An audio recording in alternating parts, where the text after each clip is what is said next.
সঙ্গীতকে বাদ দিয়ে নয়, বরং তার ভেতর দিয়েই পরমকে আলিঙ্গন করেই আমাদের সামনের দিকে এগিয়ে যেতে হবে। কারণ যে সুর মানুষের আত্মাকে জাগাতে পারে, সে সুর কখনোই স্রষ্টার বিধানের পরিপন্থী হতে পারে না।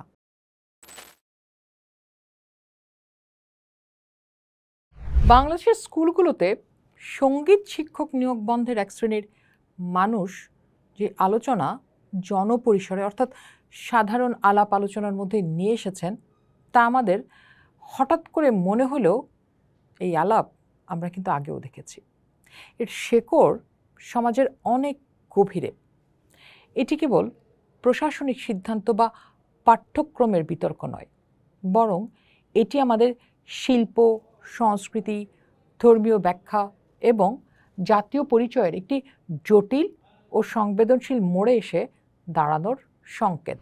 যুগ যুগ ধরে সুরের মূর্ছনা যে জাতিকে আন্দোলিত করেছে, যে মাটির গানে মিশে আছে আত্মার আরতি, যেই দেশের গান আর সুর আমাদের মুক্তিযুদ্ধে ঝাঁপিয়ে পড়তে প্রেরণা জুগিয়েছে, আজ সেই মাটিতেই সুরকে প্রশ্নবিদ্ধ করা হচ্ছে। আমরা বুঝতে পারি এই বিতর্ক আমাদের কোন মৌলিক প্রশ্নের মুখোমুখি করে। সঙ্গীত কি আসলেই আমাদের ঐতিহ্যের পরিপন্থী? গান কি ইসলাম ধর্মের সঙ্গে সাংঘর্ষিক? এই প্রশ্নটিই তো।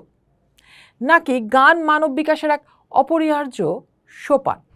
এই প্রশ্নটিই তো। এই প্রশ্নের উত্তর খুঁজতে হলে আমাদের আবেগ বা অনুমানের ওপর নির্ভর করলে চলবে না, বরং ডুব দিতে হবে ইতিহাস, ধর্মগ্রন্থ এবং বিজ্ঞানের অকাট্য প্রমাণের গভীরে। ইসলামে সঙ্গীত হারাম, এই ধারণাটি এতটাই বহুল প্রচারিত যে এর বিপরীতে কিছু বলাকে অনেকেই ধর্মীয় অবমাননা বলে মনে করেন। কিন্তু ইসলামের মূল উৎসগুলো যখন আমরা নিরপেক্ষভাবে বিশ্লেষণ করি, তখন এক বিস্ময়কর ও ভিন্ন চিত্র উন্মোচিত হয়। যে কঠোর ফতোয়া আজ সঙ্গীতকে নিষিদ্ধ করতে চায়, তা কি সত্যি ইসলামের সার্বজনীন চেতনার প্রতিনিধিত্ব করে? স্বয়ং বিশ্বনবী হযরত মুহাম্মদ সাল্লাল্লাহু আলাইহি সাল্লামের জীবন ও কর্মে সঙ্গীতের প্রতি নিষেধাজ্ঞা নয়, বরং নির্দিষ্ট প্রেক্ষাপটে এর সুস্পষ্ট অনুমোদন ও উৎসাহের প্রমাণ পাওয়া যায়। সহিহ হাদিসের গ্রন্থগুলো এই বিষয়ে অকাট্য সাক্ষ্য বহন করে।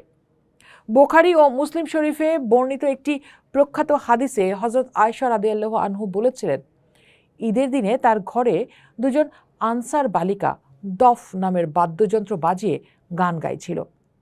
রাসূল সাল্লাল্লাহু আলাইহি সাল্লাম তখন চাদর মুড়ি দিয়ে শুয়েছিলেন। এমন সময় হযরত আবু বকর রাদিয়াল্লাহু আনহু প্রবেশ করে তাদের ধমক দিয়ে বলেন, রাসূলের ঘরে শয়তানের বাজনা। তখন রাসূল সাল্লাল্লাহু আলাইহি সাল্লাম তার মুখ থেকে চাদর সরিয়ে বলেছিলেন, হে আবু বকর, এদের গাইতে দাও। প্রত্যেক জাতিরই আনন্দের দিন আছে, আর আজ আমাদের ঈদের দিন। এই ঘটনাটি কিন্তু কোনো সাধারণ অনুমোদন নয়, এটি আনন্দের দিনে নির্মল সঙ্গীত চর্চার পক্ষে স্বয়ং রাসূল সাল্লাল্লাহু আলাইহি সাল্লামের প্রত্যক্ষ সমর্থন। তিরমিজি ও ইবনে মাজা শরীফের হাদিসে রাসূল সাল্লাল্লাহু আলাইহি সাল্লাম বিবাহের মতো একটি সামাজিক ও ধর্মীয় অনুষ্ঠানকে সঙ্গীতের মাধ্যমে ঘোষণার নির্দেশ দিয়েছেন। তিনি বলেছেন, হালাল এবং হারাম বিবাহের মধ্যে পার্থক্য হলো দফ ও গানের শব্দ। শুধু তাই নয়, বুখারী শরীফের অন্য একটি বর্ণনায় পাওয়া যায়, হযরত আয়েশা রাদিয়াল্লাহু আনহু একজন আনসার নববধূর সঙ্গে কোনো গায়িকা না পাঠানোয় রাসূল সাল্লাল্লাহু আলাইহি সাল্লাম তাকে প্রশ্ন করেছিলেন, তোমাদের সঙ্গে গান বাজনা কি নেই? কারণ আনসার গোত্রের লোকেরা গান বাজনা পছন্দ করে। এটি সঙ্গীতকে কেবল অনুমতি দেয় না, বরং একটি অঞ্চল বা জনগোষ্ঠীর সাংস্কৃতিক পছন্দকে সম্মান জানিয়ে সঙ্গীতকে উৎসাহিত করার একটা উজ্জ্বল দৃষ্টান্ত। তিরমিজি ও আবু দাউদ শরীফের হাদিসে বর্ণিত আছে, এক হাবসি দাসী মানত করেছিলেন যে রাসূল সাল্লাল্লাহু আলাইহি সাল্লাম যদি কোনো যুদ্ধ থেকে নিরাপদে ফিরে আসেন, তবে তিনি তার সামনে দফ বাজিয়ে গান গাইবেন। রাসূল ফিরে এলে তাকে বলেন, যদি তুমি মানত করে থাকো তবে বাজাও। এখানে নিয়তের গুরুত্বটাই স্পষ্ট। একটি ভালো উদ্দেশ্যে সঙ্গীতের মানত করা এবং তা পূরণের অনুমতি প্রমাণ করে সঙ্গীতের হারাম বা হালাল হওয়া তার উদ্দেশ্য বা পরিবেশের উপর নির্ভরশীল।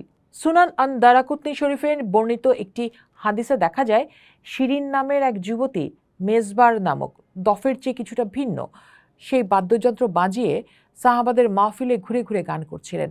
এমন সময় রাসূল সেখানে আসেন এবং কোনো প্রকার আপত্তি করেননি, বরং শিরিন যখন তাকে জিজ্ঞাসা করেন যে এই গান বাজনার জন্য তার কোনো ক্ষতি হবে কিনা, তখন রাসূল সাল্লাল্লাহু আলাইহি সাল্লাম হেসে উত্তর দিয়েছিলেন, আল্লাহর ইচ্ছায় কোনো ক্ষতি হবে না। এই ঘটনা প্রমাণ করে কেবল দফ নয়, অন্যান্য বাদ্যযন্ত্রেরও তখন অনুমোদন ছিল। ইসলামের ইতিহাসের শ্রেষ্ঠ মনীষী, ইমাম এবং ফকিহগণের অধিকাংশই ঢালাওভাবে সঙ্গীতকে হারাম বলেননি, বরং তারা এর উদ্দেশ্য এবং প্রয়োগের উপর গুরুত্ব আরোপ করেছিলেন।